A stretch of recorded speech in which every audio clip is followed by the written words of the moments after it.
नमस्कार दोस्तों, मैं श्रीकांत प्रसाद एडवोकेट और बहुत दिनों के बाद इस मैटर पे ग्रुप डी का जो हमारा मैटर था आप लोगों का, जिसमें इतने सारे बच्चे थे, 1.5 लाख बच्चे, जिसमें कि 20,734 बच्चे सीट्स जो हैं उन लोगों के लिए रिजर्व थी, जिसको लेकर के हम लोग लिटिगेशन कर रहे हैं अलग अलग कोर्ट्स में। इसमें लास्ट जो हुआ था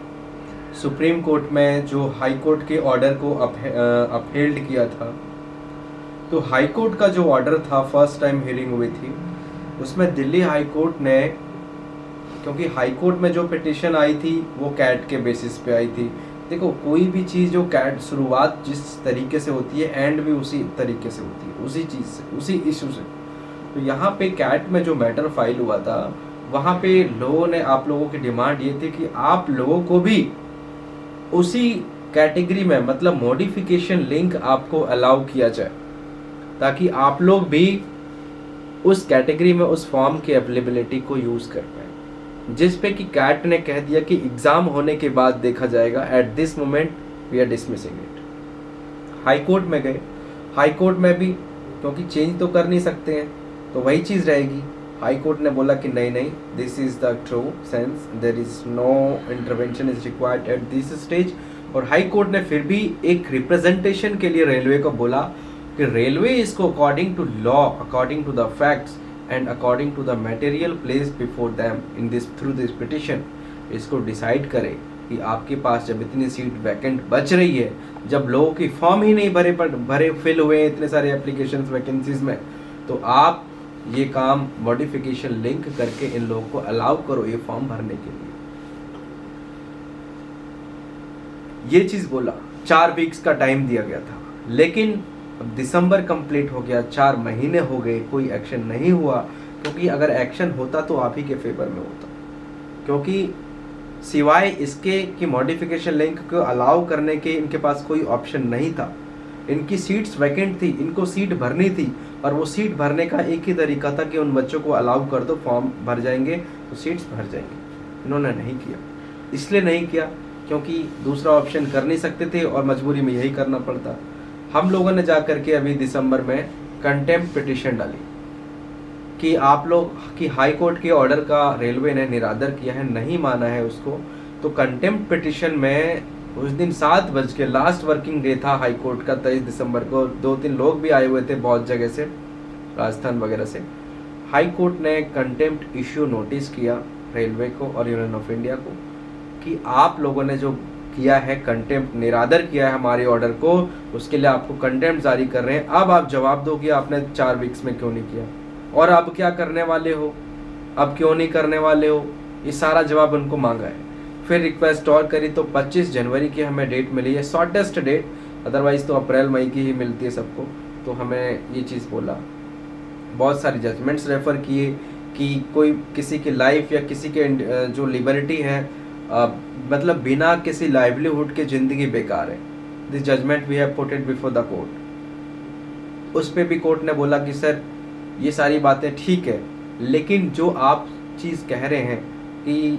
दूसरा वाला की सीट हमारी कन्वर्ट ना किए जाए रिजल्ट होने के बाद, तो वो एक मैटर डिफरेंट है। और उसके लिए रिप्रेजेंटेशन में तो हम ये कर सकते हैं कि कंटेम्प्ट हमने जारी कर दिया, अब इस पे ये लोग जवाब देंगे, और क्यों नहीं देंगे, क्यों करेंगे, उस पर बहस होगी।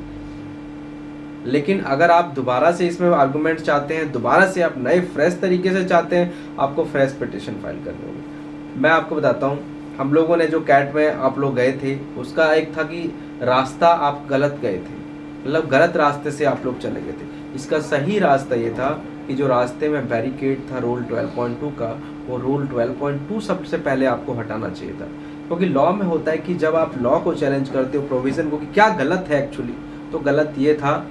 कि ये प्रोविज़न गलत था, और उस प्रोविज़न गलत था जो रूल 12.2, जिसका कोई सर पैर नहीं है, क्यों रूल 12.2, क्यों 12 अप्रैल 2019 था, तो इसको चैलेंज आपको करना चाहिए था।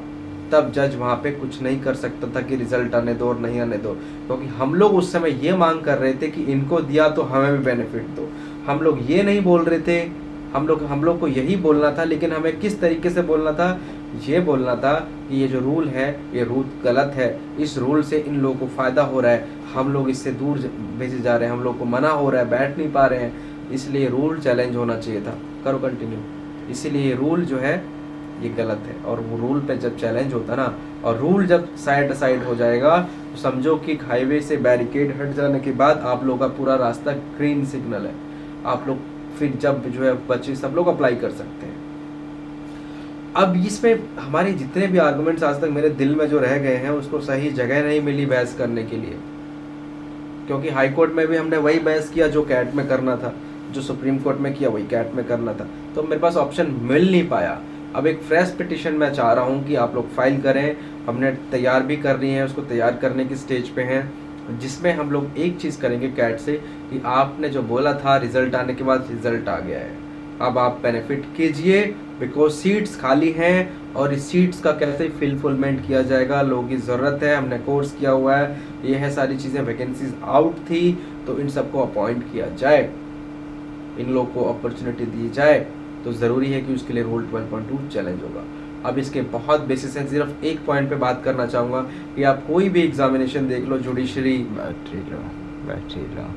आप कोई भी एग्ज़ाम देख लो, उसमें क्या होता है कि लास्ट जो इंटरव्यू का डेट होता है उस समय अगर आप एलिजिबल हैं तो आपको एलिजिबल किया जाता है, लेकिन इसमें ऐसा कुछ नहीं है। तो इसमें भी हम प्रयास करेंगे कैट में कि हमारी जो फाइनल डॉक्यूमेंट वेरिफिकेशन स्टेज पे होगा, जो 12.2 के लास्ट लाइन में लिखा गया है, उस दिन हमारे सर्टिफिकेट को माना जाएगा और उस दिन से हमें बेनिफिट मिला जाएगा, और यही ग्राउंड लेकर के कैट दिल्ली में मूव कर रहे हैं। तो आप लोगों से सिर्फ इतना रिक्वेस्ट है कि जो अभी तक परेशान थे आप लोग उस चीज़ को भूल जाओ, न्यू ईयर बिगिनिंग हो गया, नया लाइफ, न्यू एनर्जी और नया पिटिशन, आप लोग को इस बार जरूर रिलीफ मिलेगा, मेरी बात आप समझो, क्योंकि आप लोग शुरू से किसी भी स्टेज पे गलत नहीं थे, लेकिन सिर्फ टेक्निकलिटी के बेस पे हो गया।